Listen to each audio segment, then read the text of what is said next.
오늘 아침 우리에게 주시는 하나님 말씀은 사무엘하 14장 1절로 20절까지의 말씀입니다. 사무엘하 14장 1절로 20절까지의 말씀을 봉독하겠습니다. 스루야의 아들 요압이 왕의 마음이 압살롬에게로 향하는 줄을 알고 드고아의 사람을 보내 거기서 지혜로운 여인 하나를 데려다가 그에게 이르되 청하건대 너는 상주가 된 것처럼 상복을 입고 기름을 바르지 말고 죽은 사람을 위하여 오래 슬퍼하는 여인같이 하고 왕께 들어가서 그에게 이러이러하게 말하라고 요압이 그의 입에 할 말을 넣어주니라. 드고아 여인이 왕께 아랠 때에 얼굴을 땅에 대고 엎드려 이르되 왕이여 도우소서 하니 왕이 그에게 이르되 무슨 일이냐 하니라. 대답하되 나는 진정으로 과부이니이다. 남편은 죽고 이 여종에게 아들 둘이 있더니 그들이 들에서 싸우나 그들을 말리는 사람이 아무도 없으므로 한 아이가 다른 아이를 쳐 죽인지라. 온 족속이 일어나서 당신의 여종 나를 핍박하여 말하기를 그의 동생을 쳐 죽인 자를 내놓으라. 우리가 그의 동생 죽인 죄를 갚아 그를 죽여 상속자 될 것까지 끊겠노라 하오니 그러한즉 그들이 내게 남아있는 숯불을 꺼서 내 남편의 이름과 씨를 세상에 남겨두지 아니하겠나이다 하니 왕이 여인에게 이르되 내 집으로 가라. 내가 너를 위하여 명령을 내리리라 하는지라. 드고아 여인이 왕께 아뢰되 내 주 왕이여 그 죄는 나와 내 아버지의 집으로 돌릴 것이니 왕과 왕위는 허물이 없으리이다. 왕이 이르되 누구든지 내게 말하는 자를 내게로 데려오라. 그가 다시는 너를 건드리지도 못하리라 하니라. 여인이 이르되 청하건대 왕은 왕의 하나님 여호와를 기억하사 원수 갚는 자가 더 죽이지 못하게 하옵소서. 내 아들을 죽일까 두렵나이다 하니 왕이 이르되 여호와께서 살아계심을 두고 맹세하노니 내 아들의 머리카락 하나도 땅에 떨어지지 아니하리라 하니라. 여인이 이르되 청하건대 당신의 여종을 용납하여 한 말씀을 내 주 왕께 여쭙게 하옵소서 하니 그가 이르되 말하라 하니라. 여인이 이르되 그러면 어찌하여 왕께서 하나님의 백성에게 대하여 이 같은 생각을 하셨나이까? 이 말씀을 하심으로 왕께서 죄 있는 사람 같이 되심은 그 내쫓긴 자를 왕께서 집으로 돌아오게 하지 아니하심이니이다. 우리는 필경 죽으리니 땅에 쏟아진 물을 다시 담지 못함 같을 것이오나 하나님은 생명을 빼앗지 아니하시고 방책을 베푸사 내쫓긴 자가 하나님께 버린 자가 되지 아니하게 하시나이다. 이제 내가 와서 내 주 왕께 이 말씀을 여쭙는 것은 백성들이 나를 두렵게 함으로 당신의 여종이 스스로 말하기를 내가 왕께 여쭈오면 혹시 종이 청하는 것을 왕께서 시행하실 것이라. 왕께서 들으시고 나와 내 아들을 함께 하나님의 기업에서 끊을 자의 손으로부터 주의 종을 구원하시리라 함이니이다. 당신의 여종이 또 스스로 말하기를 내 주 왕의 말씀이 나의 위로가 되기를 원한다 하였사오니 이는 내 주 왕께서 하나님의 사자같이 선과 악을 분간하심이니이다. 원하건대 왕의 하나님 여호와께서 왕과 같이 계시옵소서. 왕이 그 여인에게 대답하여 이르되 바라노니 내가 내게 묻는 것을 내게 숨기지 말라. 여인이 이르되 내 주 왕은 말씀하옵소서. 왕이 이르되 이 모든 일에 요압이 너와 함께 하였느냐 하니 여인이 대답하여 이르되 내 주 왕의 살아계심을 두고 맹세하옵나니 내 주 왕의 말씀을 좌로나 우로나 옮길 자가 없으리이다. 왕의 종 요압이 내게 명령하였고 그가 이 모든 말을 왕의 여종의 입에 넣어 주었사오니 이는 왕의 종 요압이 이 일의 형편을 바꾸려 하여 이렇게 함이니이다. 내 주 왕의 지혜는 하나님의 사자의 지혜와 같아서 땅에 있는 일을 다 아시나이다 하니라. 아멘. 자, 오늘 아침 사무엘하 14장 1절로 20절까지 좀 긴 말씀을 읽었습니다. 자, 지금 읽은 이 말씀은 다윗의 두 아들 암논과 압살롬 사이에 있었던 아주 비참한 그 일들이 지나고 한 3년여 세월이 지났습니다. 즉 이복형이었던 암논이 자기의 친여동생인 다말을 범함으로 인하여서 이제 압살롬이 자기 형 그 암논을 한 2년 동안의 마음 가운데 복수를 계속해서 계획하다가 그 암논을 죽이고 자기의 외조부 달메에게로 저 북쪽의 구슬 땅으로 이제 도망을 갔습니다. 그리고 난 다음에 3년의 세월이 지났습니다.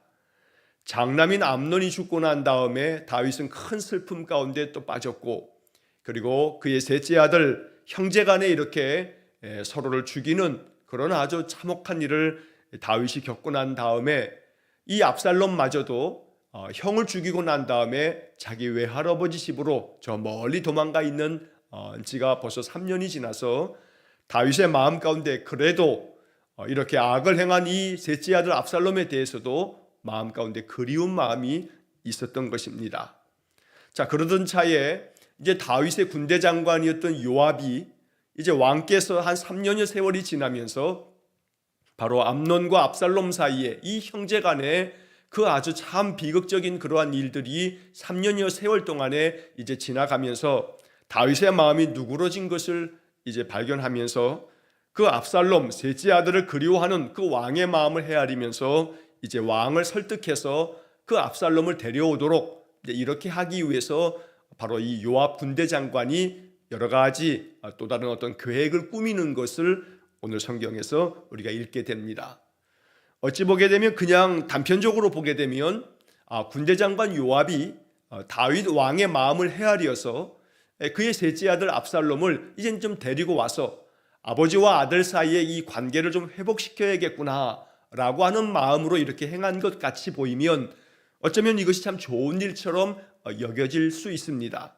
그러나 이 사무엘하 14장의 이 말씀에 이어서 이제 우리가 뒤에서 이제 15장, 16장 계속 뒤에서 읽다 보면 나중에 이 압살롬이 자기 아버지하고 진심 어린 마음으로서의 참된 화해를 이루지 못했기 때문에 이 압살롬이 자기 아버지를 반역하고, 그래서 아버지는 이 아들의 구테타로 인해서, 반역으로 인해서 이 아버지 다윗은 또다시 도망자 신세가 되어지는 그런 가슴 아픈 일들이 이 가정에서 또 벌어지게 되었던 겁니다. 그래서 다윗과 그 아들 압살롬 사이의 이 관계의 회복이라고 하는 것이 하나님의 뜻 안에서 하나님이 인도하시고 하나님이 이끄셔서 그들의 마음에 하나님 말씀을 주셔서 하나님 말씀으로 인한 참된 화해가 아니었기 때문에 그저 인간적인 요압의 그 얄팍한 계산과 그의 계획대로 만들어진 의도적인 이 화해 과정은 참 마음에서부터 우러나오는 그런 화해가 되지 못해서 결국은 압살롬이 이렇게 이제 이 요압의 계획대로 그 다윗에게서 이제 그가 다시금 다윗에게로 돌아오기는 되었지만, 그러나 얼마 지나지 않아서 이 아들 압살롬이 아버지를 쫓아내면서 반역을 일으키게 되는 것입니다. 그래서 차차 이제 그러한 이야기들을 우리가 읽어가겠습니다만, 이제 오늘 본문의 말씀에서는 요압이 어떤 일을 꾸미고 있었는지, 그래서 다윗을 어떻게든 설득해 보려고 하는 이 요압의 시도가 어떤 점에서 잘못된 부분인지에 대해서 이제 오늘 20절까지 이 말씀을 통해서 우리가 살펴볼 수 있는 것입니다. 자, 본문의 말씀을 먼저 살펴보시면 1절로 3절까지의 말씀에서 이제 요압의 계획이 드러나게 되는데, 자, 먼저 1절에 보면 수르야의 아들 요압이 왕의 마음이 압살롬에게로 향하는 줄 알고, 자, 여기까지는 참 좋습니다. 자, 이 요압은 다윗 왕의 아주 가장 가깝고 다윗 왕이 신뢰한 최고의 군대 장관이었습니다. 그런데 그 요압이 왕의 마음을 살핍니다.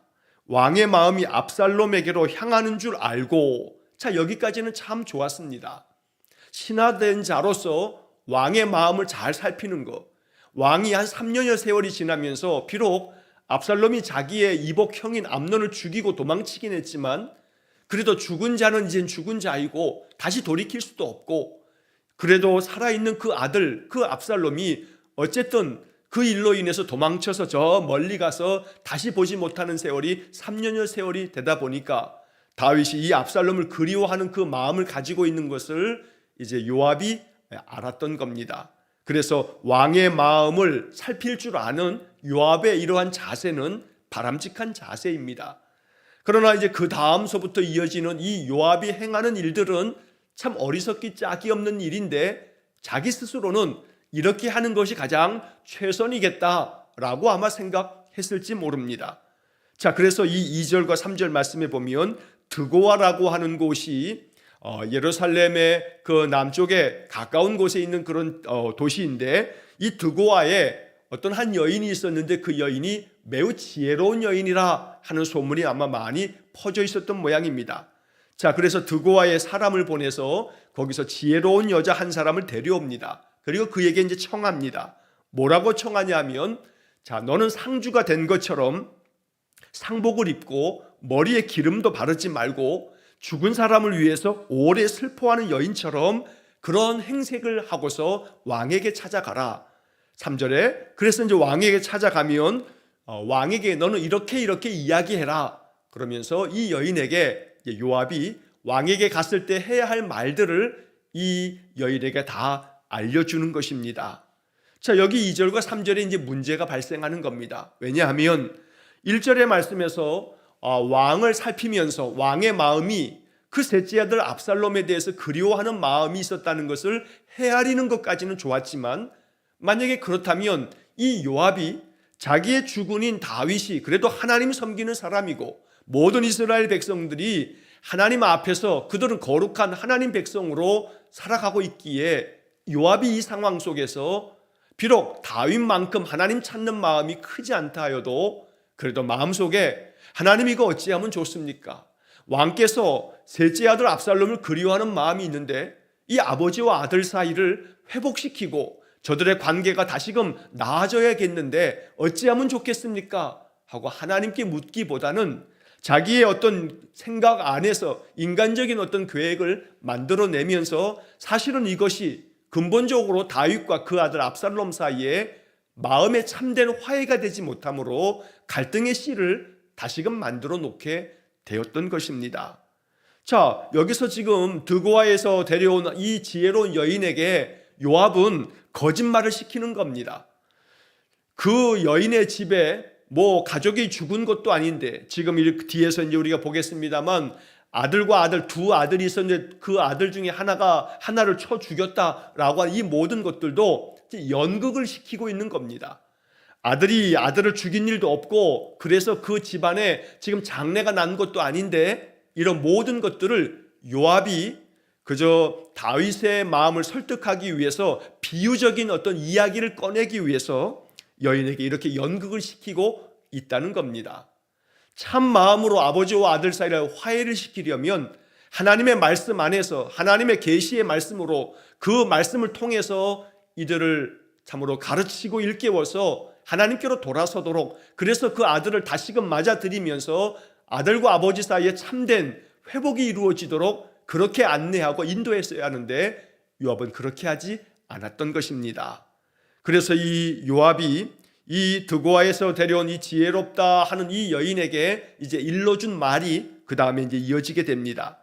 자, 4절서부터 11절까지의 말씀에 이제 쭉 말씀들이 이어지는데, 4절에 보면 자, 드고아 여인이 이제 왕께 아랠 때에 얼굴을 땅에 대고 엎드려 이르되 왕이여 도우소서, 왕이여 나를 좀 도와주십시오. 이렇게 이제 왕에게 찾아가서 요압이 시키는 대로 지금 연극을 하고 있는 것입니다. 자, 왕이 말합니다. 무슨 일이냐 하고 이제 5절에 기록되어 있는데, 이제 이 여인이 왕에게 대답을 합니다. 나는 진정으로 과부니이다. 남편은 죽고 이 여종에게 아들 둘이 있더니 그들이 들에서 싸우나 그들을 말리는 사람이 아무도 없으므로 한 아이가 다른 아이를 쳐 죽였습니다. 자, 이게 지금 요압이 다 시킨 꾸며낸 이야기들입니다. 자, 그러면서 이제 하는 말이 한 아이가, 내 아들이 다른 자기의 동생을 이제 쳐 죽인 것입니다.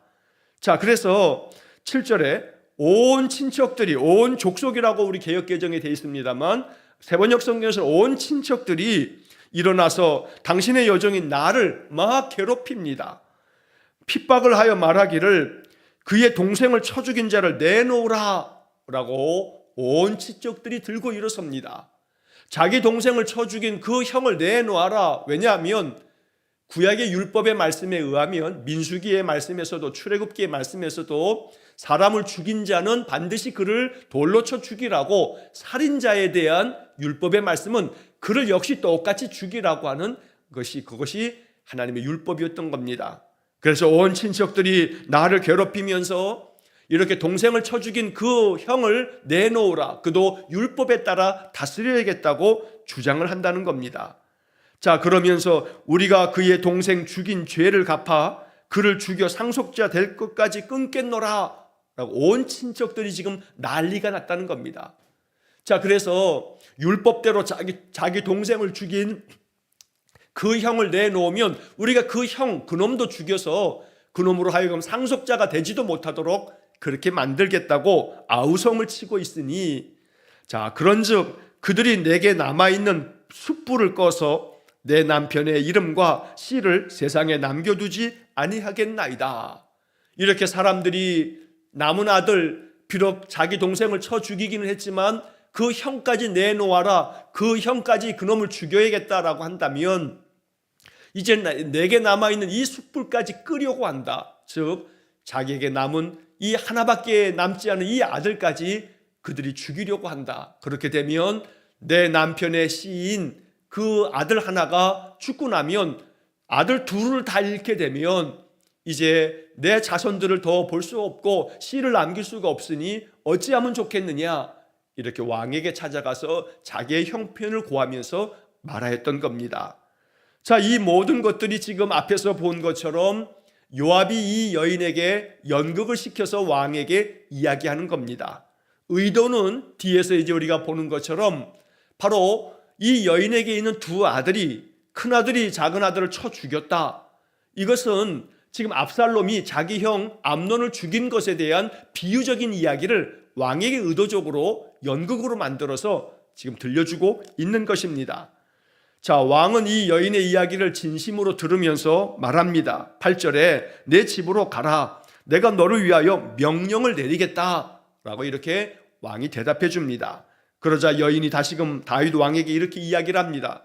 9절의 말씀에 내 주 왕이여, 그 죄는 나와 내 아버지의 집으로 돌릴 것이니 왕과 왕위는 허물이 없으리이다. 자, 이 말은 무슨 뜻이냐면 내 주 왕이여, 그 죄는 나와 내 아버지의 집으로 돌릴 것이다. 여기서 그 죄라고 하는 것은 그 큰아들이 자기의 동생을 들에서 어떻게 갈등을 하고 다툼이 있어서 그저 어떻게 실수로 죽였긴 했지만 그 큰아들을 율법에 따라서 살인자를 다시금 돌로 쳐 죽이라고 하는 율법을 우리가 어김으로 인해서 그 아들을 살려두게 되면 그것이 죄가 되겠지만, 율법을 어기는 것이 되겠지만, 그렇다 할지라도 그 율법을 어긴 죄는 내가 대신 담당하겠다. 왕과 왕위에는 이 책임이 없을 테니 이 아들 하나 남은 아들만큼은 살려달라 라고 여인이 왕에게 요청하고 있는 것입니다. 살인자를 반드시 그 살인한 대가대로 죄값을 치러 죽여야만 되지만, 그러면 내 이 큰아들마저도 죽게 되니 그 율법을 어기는 것은, 그 죄는 내가 짊어질 테니 내 이 아들만큼은 반드시 살려주셔야 합니다 라고 이렇게 왕에게 간곡한 마음으로 청하였던 겁니다. 자, 다윗이 10절에서 이렇게 다시금 이야기합니다. 누구든지 내게 말하는 자를 내게로 데려오라. 그가 다시는 너를 건드리지 못하리라. 이렇게 이제 확실하게 여인을 편들어 주면서 네가 청한 대로 너의 그 큰아들은 살려두도록 그렇게 하겠노라고 약속을 하는 것입니다. 그러자 11절에 여인이 다시금 청하며 이야기합니다. 왕은 왕의 하나님 여호와를 기억하사 원수 갚는 자가 더 죽이지 못하게 하옵소서. 내 아들을 죽일까 두렵나이다. 재차 왕에게 다짐의 다짐을 받기 위해서 또다시 이야기하는 겁니다. 왕은 왕의 하나님 여호와를 기억하셔서 원수 갚는 자가 더 죽이지 못하게 해주십시오. 그래서 바로 자기 남은 하나의 이 큰아들, 자기 동생을 쳐 죽이긴 했지만 그러나 이 아들만큼은 살 수 있도록 그렇게 만들어 달라고 또다시 간곡하게 반복해서 요청하는 것입니다. 자, 그러자 다윗은 다시 한번 이야기합니다. 여호와께서 살아계심을 두고 맹세하노니 내 아들의 머리카락 하나도 땅에 떨어지지 아니하리라. 이제 다윗은 이 여인이 계속해서 내가 이 일에 대해서 명령을 내리겠다라고 해도 또다시 여인이 요청하고 또다시 요청하자 이제 여호와의 이름을 걸고 맹세하면서 네 남은 아들 하나가 그 머리카락 하나도 땅에 떨어지는 일이 없도록 그렇게 내가 너의 아들을 보호하겠다라고 이렇게 약속을 해주고 있는 것입니다. 자, 어찌 보게 되면 이 여인의 이러한 이야기가 다윗으로 하여금 그 남은 아들 압살롬을 내가 여호와의 사심을 두고 맹세하노니 그 남은 아들 압살롬까지도 내가 보호하겠다라고 하는 것을 이제 만들어내기 위한 의도적인 연극이었던 겁니다. 자, 그러자 이제 여인이 드디어 이제 자기가 이렇게 왕에게 이야기하는 모든 이야기의 의도가 무엇인지를 밝히게 됩니다. 자, 12절 말씀 보시면 여인이 이르되 청하건대 당신의 여종을 용납하여 한 말씀을 내 주 왕께 여쭙게 하옵소서. 한 가지만 더 왕께 드릴 말씀이 있으니 좀 들어달라라고 이야기하는 겁니다. 그러자 다윗이 말하라고 이야기하니까 이제 이어서 13절에 여인이 이렇게 얘기합니다. 그러면 어찌하여 왕께서 하나님의 백성에게 대하여 이 같은 생각을 하셨나이까? 이 말씀을 하심으로 왕께서 죄 있는 사람같이 되심은 그 내쫓긴 자를 왕께서 집으로 돌아오게 하지 아니하심이니이다. 자, 이게 지금 여인이 다윗 왕에게 자기 집안의 형제들의 자기 두 아들의 이야기를 빗대어서 이제 다윗 왕에게 이야기하고 싶은 것을 말하고 있는 것입니다. 어째서 왕께서는 이같이 이러한 일들을 계획하셨습니까? 왜 이렇게 생각하고 계십니까? 라고 이렇게 말한 겁니다. 하나님의 백성에 대하여 이 같은 생각을 하셨나이까? 이 같은 생각을 하셨나이까? 이것이 쉬운 성경에 보면 어찌 이와 같은 일을 계획하셨습니까? 그처럼 그릇된 일을 하셨습니까? 이렇게 세 번역은 번역되고 있습니다. 다시 말하면 왕께서는 왜 이렇게 지금 이렇게 쭉 말씀하신 것처럼 하지 아니하시고 당신의 그 아들에 대해서는 왜 그와 같은 그릇된 일을 하고 계십니까? 자, 그래서 왕께서 죄 있는 사람같이 왜 이렇게 내쫓긴 자를 돌아오게 하지 않으십니까? 여기서 그 내쫓긴 자라고 하는 것은 압살롬을 이야기하는 겁니다. 내쫓긴 압살롬을 왜 돌아오게 하지 않고 그렇게 그냥 내버려 두십니까? 그 내쫓긴 자를 용납하고 내쫓긴 그 아들 압살롬을 받아들여야 하지 않습니까? 라고 하는 이야기를 하고 있었던 것입니다. 그러나 여기서 사실관계가 다른 것입니다. 왜냐하면 이 압살롬이 자기의 그 이복형인 암논을 죽인 것은 여인이 지금 자기 두 아들의 이야기를 연극처럼 하면서 빗댄 것과는 완전히 상황이 다릅니다. 왜냐하면 이 여인의 두 아들처럼 그렇게 이야기했던 이것은 들판에서 그들이 싸우다가 어떻게 해서 죽이게 되었던 것이지만, 그러나 압살롬이 자기의 이복형 암논을 죽이는 것은 복수를 위해서 2년 동안의 계획을 하고 난 다음에 그 자기의 형을 죽였던 것입니다. 또 한편 내쫓긴 자를 이렇게 이야기하고 있습니다만 어느 누구도 압살롬을 내쫓지 않았습니다. 다윗이 이 압살롬을 내쫓아서 그래서 이 압살롬이 쫓겨가듯이 자기 외할아버지 집으로 도망친 것이 아닙니다. 압살롬이 자기 형을 죽이고 난 다음에 자기 스스로 도망치듯이 그곳으로 떠난 것이지 내쫓은 자가 있었던 것이 아닙니다. 다윗도 그 아들을 내쫓은 것이 아니었던 상황입니다. 그러나 어쨌든 상황을 이렇게 이야기하면서 이제 14절의 말씀은 우리는 필경 죽으리니 땅에 쏟아진 물을 다시 담지 못함 같을 것이오나 하나님은 생명을 빼앗지 아니하시고 방책을 베푸사 내쫓긴 자가 하나님께 버린 자가 되지 아니하게 하시나이다. 자, 표면적으로 보면 이 14절의 말씀은 참 옳은 말입니다. 왜냐하면 우리는 반드시 죽을 겁니다. 임금님, 우리는 모두가 다 죽습니다. 마치 땅에 쏟아진 물을 다시 담지 못하는 것처럼, 엎어진 물은 다시 담을 수 없는 것처럼 이제 우리도 죽을 것인데, 이제 이러한 일들을 그냥 돌이킬 수 없는 일이라고 하지 말고 이제 하나님께서는 생명을 빼앗지 아니하시고 방책을 베푸셔서 내쫓긴 자가 하나님께 버린 자가 되지 아니하게 하시는 하나님이 아닙니까? 그러니 내쫓긴 자를 그대로 내버려 두시지 마시고 하나님은 반드시 생명을 빼앗지 않는 분이시니 압살롬에게 자비를 베풀어서 그 압살롬을 다시금 받아들이도록, 하나님께 버린 자가 되지 않도록, 다시 말해 이 압살롬을 왕께서 버리지 마시고 하나님께서는 어떠한 방책을 베푸시는 분인 것처럼 당신도 어떠한 계획을 가지고 이 압살롬을 맞아들이십시오 라고 이렇게 요청하고 있는 겁니다. 여인이 말하고 있는 이 14절의 말씀, 이것 자체로는 맞는 말입니다. 우리는 모두가 다 죽습니다. 엎질러진 물을 다시 담지 못하는 것처럼 이제 우리의 인생의 삶이 죽고 나면 돌이킬 수 없다는 이야기를 하고 있는 겁니다. 죽고 나면 다 부질없이 다 끝나버리는 일인데, 다시 죽고 나면 돌이킬 수도 없는 것인데, 다시금 되살릴 수도 없는 그런 일인데, 그런데 이 내쫓긴 아들을 그렇게 내버려 두면 안 되지 않느냐. 그러니 죽기 전에, 물이 엎질러지기 전에, 더 그러한 일들이 안 좋은 결과를 만들기 전에 하나님께서는 생명을 빼앗지 않는 분이시고 어떻게든지 간에 방책을 만들어서 그 모든 일들을 만들어내시는 분인 것처럼 내쫓긴 자를 그저 내쫓지 마시고, 하나님께서도 버리지 않는 것처럼 이 아들을 버리지 마시고 그 아들 압살롬을 맞아들이십시오 라고 하는 이야기를 이렇게 에둘러서 하고 있는 것입니다.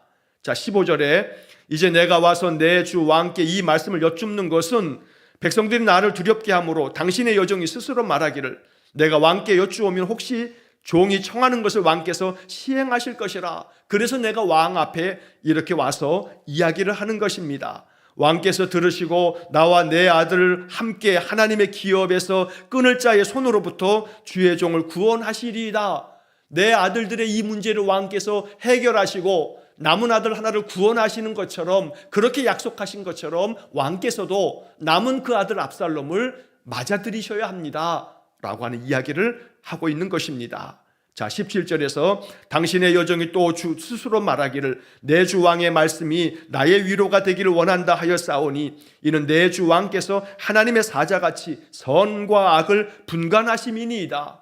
원하건대 왕의 하나님 여호와께서 왕과 같이 계시옵소서. 하나님께서 왕과 함께 계시기를 내가 원합니다. 그러니 왕께서 선과 악에서 올바르게 분별하시기를 원합니다. 다시 말해 그 아들 압살롬을 지혜롭게 분별하셔서 이제는 데려오시라 라고 하는 이야기를 하고 있는 겁니다.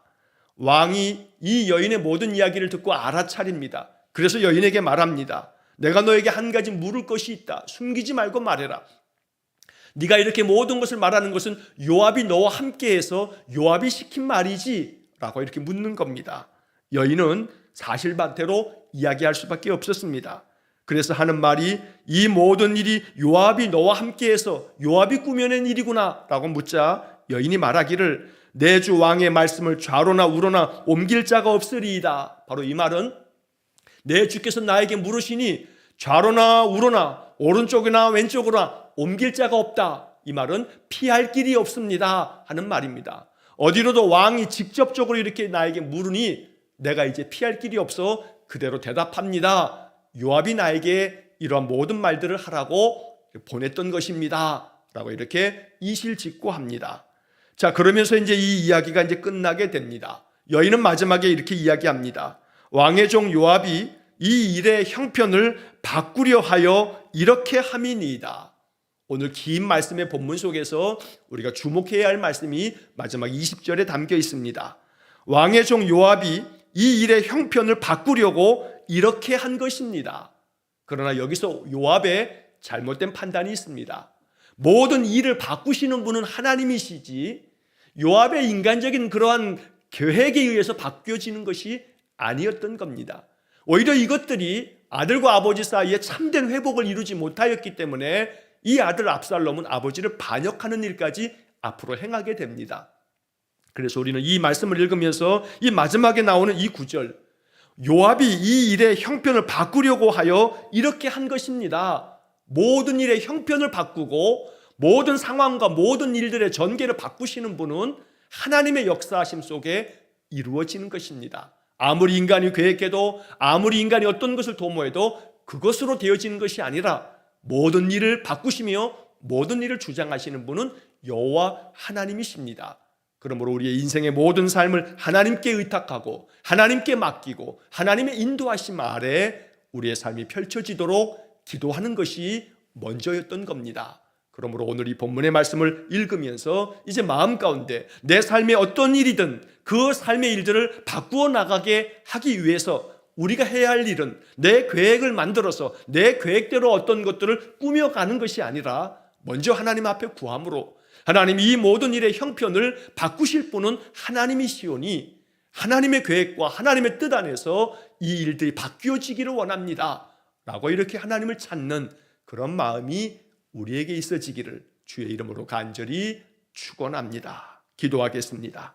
자비로우신 아버지 하나님, 요압이 인간적인 계획으로 다윗 왕과 그의 아들 압살롬 사이의 관계를 좀 회복하게끔 만들겠다 하여 거짓으로 여인을 보내어서 꾸며 이야기하는 이 모든 것들을 바라보면서 모든 일을 바꾸려고 했던 요압의 이 계획은 인간적일 뿐이지 하나님이 원하시는 하나님의 참된 마음의 계획이 아니었음을 발견하게 됩니다. 자비로우신 하나님, 여기서 영적 지혜와 깨달음을 얻게 하셔서 우리 인생의 삶에서 바뀌어지고 변화되어져야 할 모든 삶의 환경에 대한 문제들은 하나님께서 이 모든 것들을 바꾸시고 역사하실 때에 참되게 이 모든 일이 평강 가운데 진행됨을 알아 내 삶의 모든 것을 하나님께 의탁하고 하나님의 도우심을 구하며 하나님이 바꾸시옵소서, 하나님이 개입하시고 주장하여 주옵소서, 이렇게 하나님께 구할 줄 아는 믿음을 허락해 주옵소서. 그리하여 날마다 내 모든 삶 어떠한 일의 형편이든지 먼저 하나님께 구하고 하나님의 도우심을 청하는